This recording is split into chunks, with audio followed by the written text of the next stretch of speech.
My topic tonight is from second life vehicle to energy storage in buildings. Two things that at first glance don't have much to do with each other. But if we look closer, there is in fact a certain amount of overlap. So let's start by having a look at how that came to pass. A brief overview of what I'm going to be talking about. I'll start by explaining some of the parameters for environmental influences while spelling out their significance for resources. Then I'll go on to the subject of car refurbishment, specifically the electrification of a multivan that we've undertaken. Then the overlap I mentioned between vehicle and building, which results in building energy storage, and at the end I'd like to touch on the building energy of the future.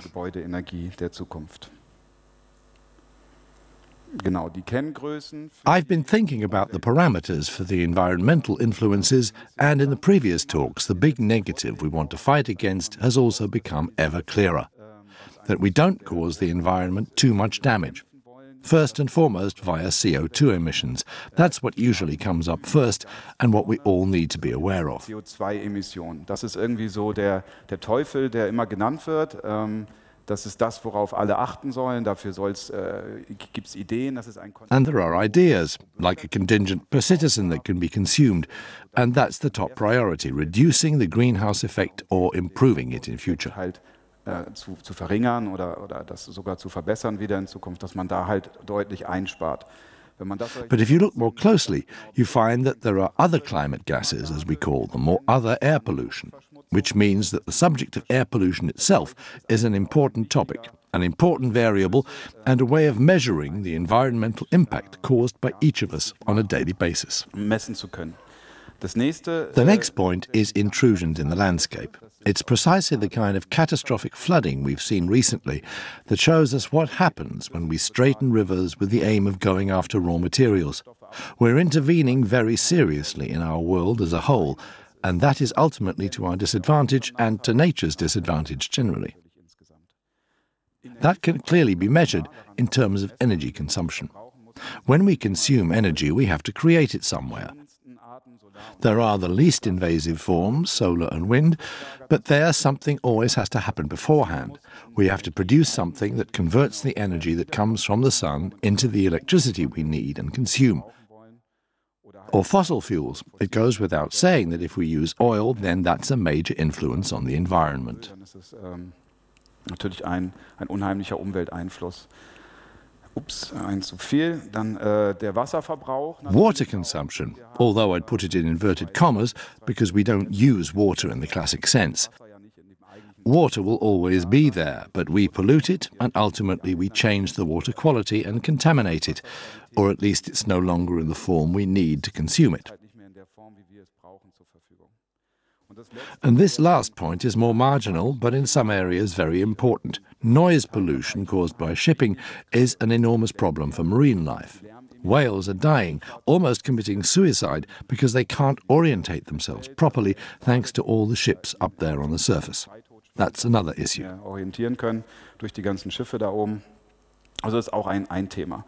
Jetzt sieht man, ich habe hier so einen wunderschönen Kreis. As you can see here, I've created a beautiful circle, which has in the middle what is responsible for all these individual parameters, namely the processing of material resources.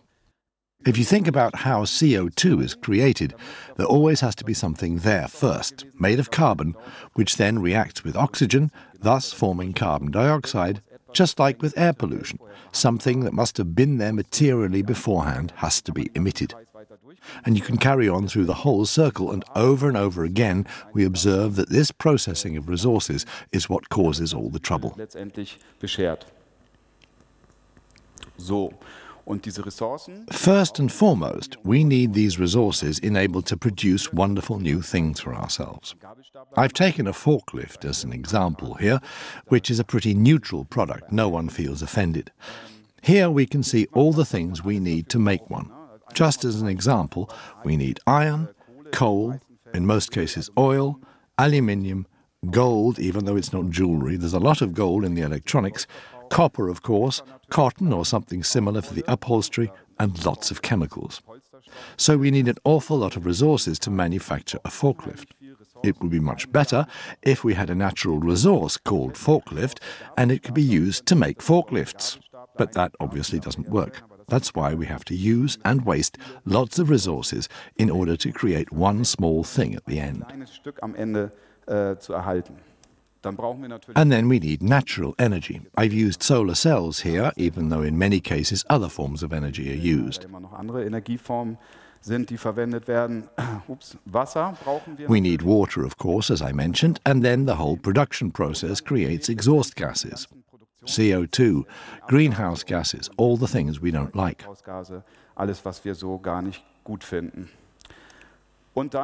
And then what we often forget is that when we produce something, it has to be transported in some form or another around the world. And then the whole cycle starts again from scratch. For the production of these means of transport, we need more resources, energy, and ultimately we create more air pollution, all in order to have a new product at the end of the process. I just wanted to say briefly, I don't know if anyone recognizes the symbols we're using here. Does anyone know them? No? They're from Civilization 5. Maybe some of you might know the early versions. In Civilization, it was always really important to have lots of resources. Otherwise, you'd be more or less lost before you'd started. And back then, at least that's what I experienced, in the early parts of the game, if you got off to a bad start and got stuck at the wrong end of the world, you didn't have a chance. And so you hit the restart button pretty quickly. We can't do that, unfortunately. We humans get born somewhere in the world and then have to live with it, unless we immigrate to another country. In Germany, we've been pretty lucky, you could say. We used to have loads of resources. In the meantime, we've used most of them up, but thanks to our connections worldwide, we've been able to get hold of the resources we need. But last year showed that that also has its limits.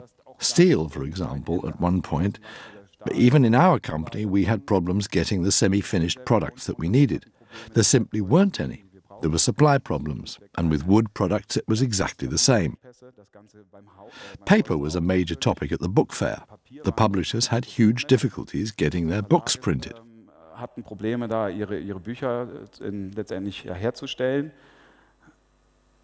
Then there were amusing things like this. In the building industry, there was a shortage of pipes of a certain size, 120 millimeters, I think it was, that you need in every house that's built for wastewater and drain pipes.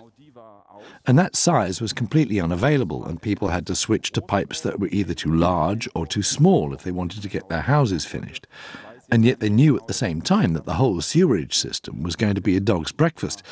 The pipes might well get blocked because the water flowed too slowly through big pipes, or they were too small to handle the water. You just couldn't get them. And as regards water, here in Germany we're blessed with an excellent drinking water supply, so that only gets half crossed out.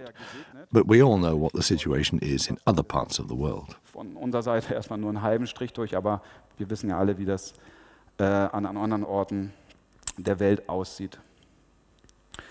So. Okay, let's go to the vehicle. Just now it was a forklift, but a car has greater meaning for most of us, so let's have a look at what's inside. For this multivan, we need 70 tons of resources to produce the vehicle. That's a huge amount if you consider that at the end there are just 2 tons left. 68 tons get lost on the way. Then there's the 5 to 10 tons of CO2 that are emitted just in the manufacturing process.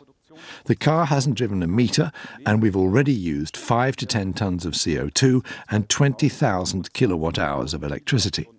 That's the same amount of energy as is used in a house by a family of 4 over 4 years. All that for a car that hasn't even moved yet. We can quote other figures, like the 400,000 litres of drinking water that are also used in one way or another. These are huge amounts, and no one tells us about them. That's hidden behind this red curtain on the right. If we open it, that's the VW factory, the biggest factory in the world. Of the 10 biggest factories worldwide, 3 are car companies. That means there's an enormous amount of industry needed in order to make the cars that we love and above all love to have. Okay, and this is what's happening at the moment. We have the old combustion-engined cars that we want to replace with green electric vehicles. That's a great idea, but as we can see here, it just substitutes one new problem for an old one. And the new vehicles with electric motors are also creating a new problem. So the new electric cars are more part of the problem than the solution. That means we have to do things differently and see what that brings. At the beginning, I talked about this circle with the different environmental influences, and there's some saving in CO2 emissions and air pollution and some noise pollution, but because we don't tackle the resources in the middle, we can't really change anything. My original company, which was involved in aircraft construction, our main client was Airbus, also dealt with this topic. In the aircraft industry, refurbishment is a very common phenomenon, and we also know it from home. We don't throw away our flat or house after 5 years. We renovate or redecorate. We redo the interior. And exactly the same thing is done with aircraft. After about 15 years, they undergo a thorough refurbishment. The complete cabin interior is stripped out and replaced. They replace the jet engines, the cables, sometimes the entire onboard computer system, and then the plane can fly for another 15 years without difficulty. Sometimes we get on a plane which looks brand new, but it isn't. It's actually got quite a few years on the clock, but it's also been regularly refurbished. And this idea isn't based on ecological considerations, but purely economic ones. Planes are really expensive, and the airlines want to keep them in service for as long as possible. But aircraft have to look good for the customers, which is why they're modernized regularly. There is, however, an ecological secondary aspect, because in this way we do actually save on resources too. And we transferred this concept to our new company and said, we can do this with cars too. Why should we dump them when the government comes up with a new eco-bonus? Sometimes they're only 5 years old. Why throw them away when we can do the same thing with cars as what we do with planes? We take the car, do a refurbishment, replace the interior and some exterior parts according to the customer's wishes, and at the same time undertake a so-called electrification. Out goes the combustion engine and in goes a new electric motor. Of course, it's not quite as easy as the slide behind me implies. Sadly, we haven't invented a magic machine where the car goes in one end and comes out the other. But after the rebuild, I'll go into more detail about how we do it in a moment, we've saved 80% of the grey energy and 60 tons of resources. As I said earlier, it takes about 70 tons to produce a new car. We have a quite low component weight. We calculate about 10 tons, meaning we save 60 tons. You can see it here. I'll go through it quickly. Many of you will already know this slide if you've seen this or one of my other talks before. I just wanted to dip into it briefly and explain how it works. So, we start with a vehicle with a damaged engine. Then we remove the engine and all the other superfluous parts, the tank, the exhaust, etc. Then we put the electric motor in, which is much smaller. The scale is more or less accurate in the pictures. Dann brauchen wir Teile, die diesen Elektromotor natürlich in die Position bringen, wo sein soll. Then there are the batteries. They're put in the underfloor of the car, where there's now lots of room, where the tank and the exhaust used to be. Then we replace the components that are completely corroded, and in the interior too, if there are any fittings or components that need replacing. Right, so in the end we have a vehicle with a new life. And we can think about how far we want to go with the refurbishment according to what the customer wants. If they say, well, I'd like to keep as much as possible of the original car, I don't need this or that, or we can go as far as putting on new seat covers and so on and so forth. And this is what it looks like. This is the power module that we put under the bonnet. in den Motorraum reingesetzt wird. Also wir haben das etwas. And we've taken this idea further. The idea didn't come from us, by the way. There are other rebuilders in Germany who've been doing it for years, replacing combustion engines with electric motors. But they tend to do it on an individual basis, whereas we say we'd like to equip car repair workshops with the means of rebuilding cars for local customers. We would just supply the modules with which they can then electrify the cars. Ja, mit dem die dann halt dieses Fahrzeug elektrifizieren können. Bedeutet also der Motor. That means the engine, the old combustion engine and various other components are removed. There's a video on YouTube where you can see how the entire module you see behind me is inserted into the vehicle from underneath. It's just a matter of loosening 4 bolts, because this is the old engine carrier, so nothing has changed there.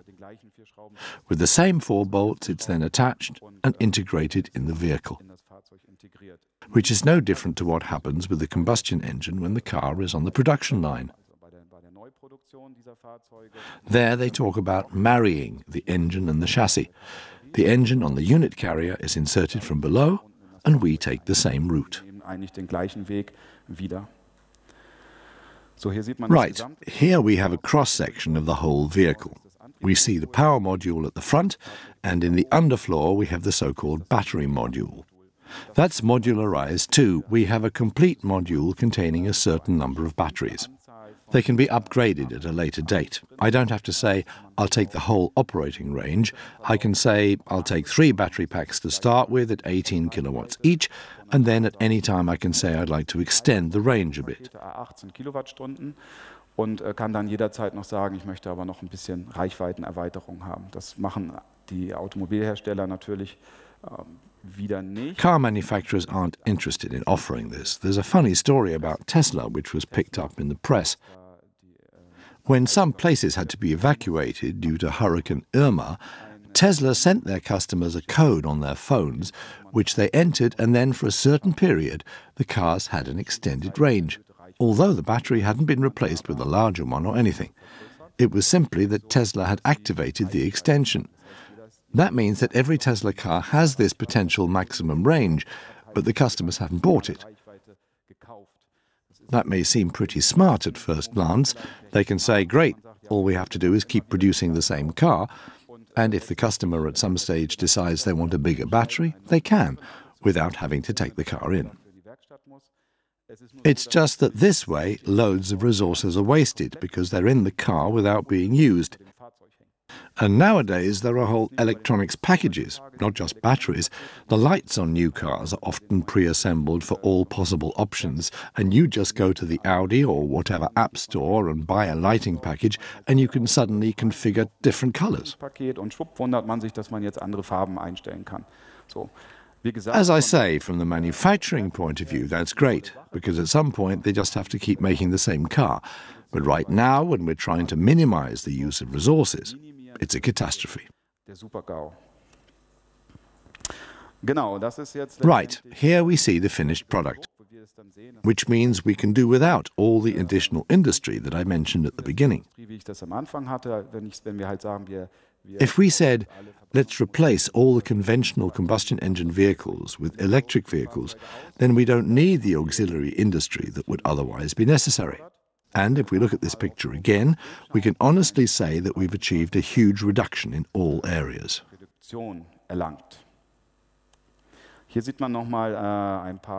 Here we can see a few more examples of applications and the service we offer. At the top we see the first prototype.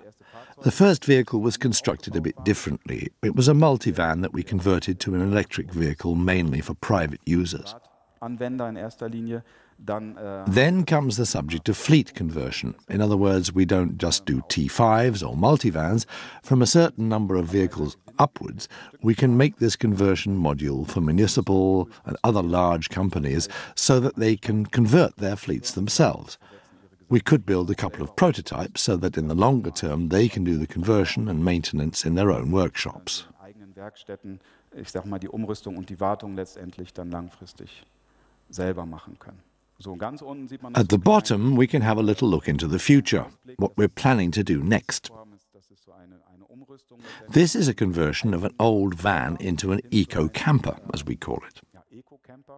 It's a day camper, not really a mobile home in the sense of having a pop-up roof. It just has a small galley and a fridge and a nice seating area. But in back, we can really say we're teasing out the full potential. We have a really old van that nobody would really want anymore, and we try to make it as attractive as possible so that people say, wow, now I've got a really nice interior and an electric motor, and something that isn't on the market in any form at the moment. Always with the thought at the back of our minds that we try and approach things as sustainably as possible.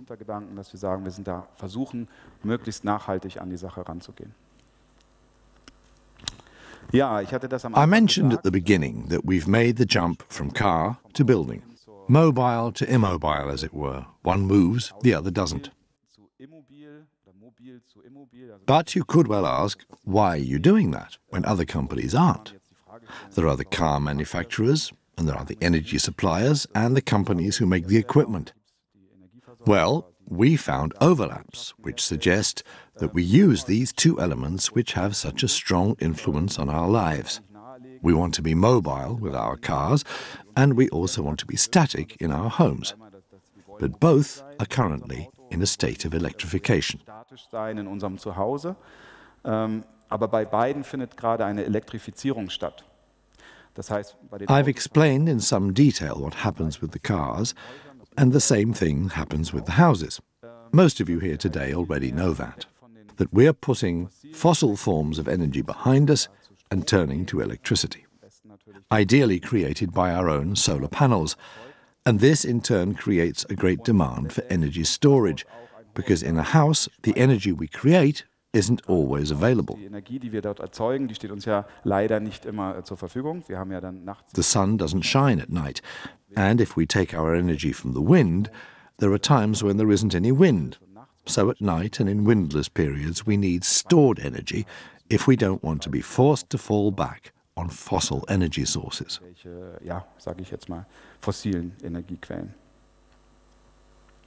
Yes, and the whole concept can be seen under the terms smart vehicle and smart home. In both cases, we are to a great extent digitalized and technologized. And all these overlaps offer the opportunity to connect the two. As Felix mentioned earlier on in his talk, we can take the batteries from the car and build them into the storage facility in the house. There'd also been some criticism from people who said, OK, you're doing electric conversions, but what do you do with your batteries when they've reached the end of their lives? That's hazardous waste. And we said, that's true. Let's try and create something that we can give an extended life cycle to. It's not a life cycle in the sense that we can complete the circle, because we don't deal with the recycling at the final stage, but we are trying to prolong the life cycle of the batteries as much as possible. And our approach is to deploy the batteries from the car in our homes in future.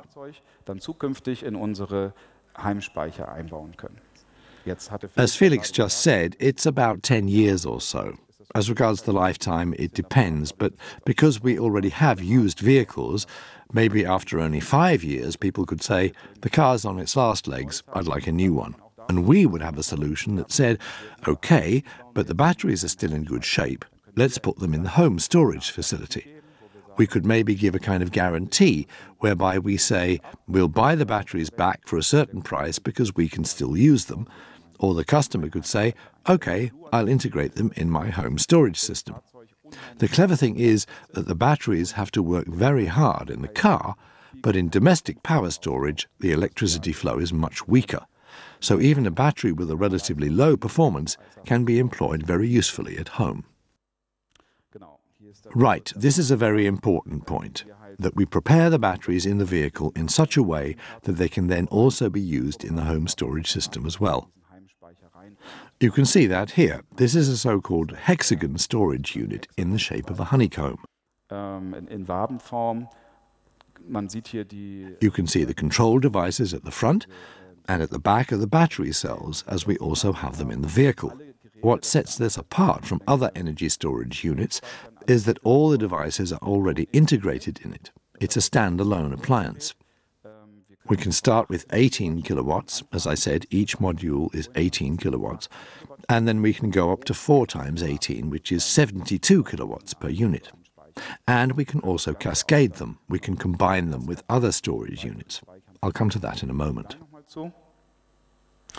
One important factor is that we won't have any returned batteries for another 5 years. So at the moment we're using factory seconds and second life batteries.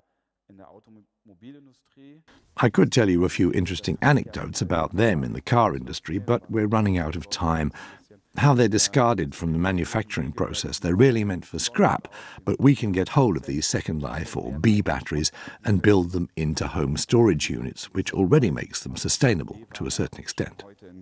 Heimspeicher einbauen sind damit also auch schon ein ganz schönes Stück nachhaltig.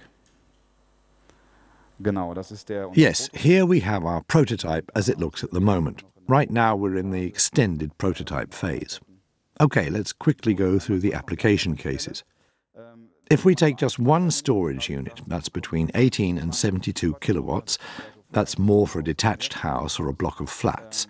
If you take several, you only need a control unit in the first one, the other 2 are just slaves, and then we're up to 216 kilowatts. That's enough for a small farm or something like a small tourist business, and we can go on up to 500, around 500 kilowatts. That would be enough for larger storage units in solar power stations or solar plants. Solarkraftwerken oder Solaranlagen dienen kann. Klassischer Anwendungsfall. The typical application is the connection to the house. That's what we concentrated on first, but at the moment we're seeing that there's demand everywhere. That pretty much speaks for itself, and I think everyone knows that. The only difference is that our storage units are outside and not in the basement and can thus have a direct connection to the vehicle. They also work as a kind of wall box, which means you can feed the stored energy straight into your car. Otherwise it comes from the solar cells, goes into the storage unit, and if needed, into the house or the car too, if desired. Okay, time for a little look into the future, as I promised at the beginning. We're in the middle of preparing a research project where we say we want to connect everything up. Let's do a second life electric car, maybe a Golf as we see here. We've also got an Audi A2 we might use as a mobile home storage unit. So the car would be available during the day to go shopping. Let's say the family has 1.5 cars and we take the half car and use it mainly as storage. But it could also be used to go shopping or for the kids to go somewhere or whatever. In erster Linie als Speicher, aber kann halt auch verwendet werden, mal kurz zum Einkaufen zu fahren oder die Kinder fahren damit durch die Gegend oder was auch immer. So, und das ist halt dann dieses große. And that all comes under the banner of Bi-Directional Charging, which has been mentioned here several times in conversation. And the overall direction is towards smart homes, as I mentioned earlier. The car and the building have to communicate with each other somehow to be able to say, okay, you've planned to drive a longer distance tomorrow, so I won't empty the buffer completely tonight. Instead, I'll leave you 400, well, not 400 with such a small car, let's say 200 kilometers for tomorrow, and take the electricity for tonight from the grid. Okay, that's it. Thank you for listening. I hope you found it interesting. Ja, ich hoffe, war einigermaßen interessant. Vielen, vielen Dank, Henning.